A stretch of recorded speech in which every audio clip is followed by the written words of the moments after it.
Ma fille Léa a 14 ans et depuis le départ de son père, je suis son tout en fait. C'est moi qui fais tout pour elle, personne ne m'aide.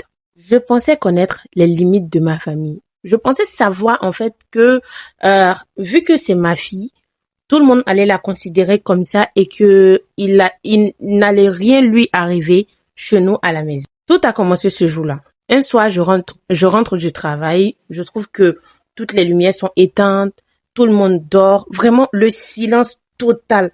Même on entend les moustiques chanter. Alors je rentre, j'essaie de marcher le moins fort possible pour pas déranger les autres, sachant qu'ils dorment en fait.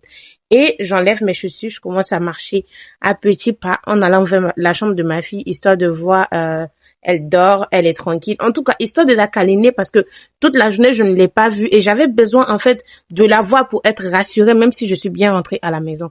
Mais il faut savoir que pendant que je m'approchais de la chambre de ma fille, j'ai entendu des murmures, mais dans ma tête, je me disais non, c'est pas possible. Donc, je commence à traîner des pas, je fais le moins de bruit possible. Et lorsque j'arrive à la chambre de ma fille et que j'ouvre la porte, ce que je vois, mes yeux l'ont vu, mais mon esprit refuse de l'accepter. Vous n'allez pas croire. Mon oncle, mon propre oncle, était en train d'avoir des rapports avec ma fille de 14 ans. Oui, vous l'avez bien entendu. Je ne savais pas quoi faire. Lorsque j'ai ouvert la porte, je suis restée bloquée, comme si j'avais bugué. Mais j'étais là en fait, j'étais consciente de ce qui se passait, mais je n'arrivais pas à bouger. Je n'ai pas compris jusqu'à aujourd'hui ce qui m'est arrivé. Ma fille, en me voyant, a couru se cacher dans un endroit. Et mon oncle, le regard qui m'a fixé, je ressentais en même temps un dégoût. Je ressentais en même temps le regret, mais je ressentais en même temps l'ego d'un homme qui ne va pas assumer ce qu'il est en train de faire. Je suis restée figée et j'ai les larmes qui coulaient. Ma fille pleurait et j'étais dégoûtée. Je l'ai regardé, j'ai pas pu lui poser de questions. Ma fille a couru vers moi, elle est venue dans mes bras. Je l'ai attrapée, essayant de la calmer.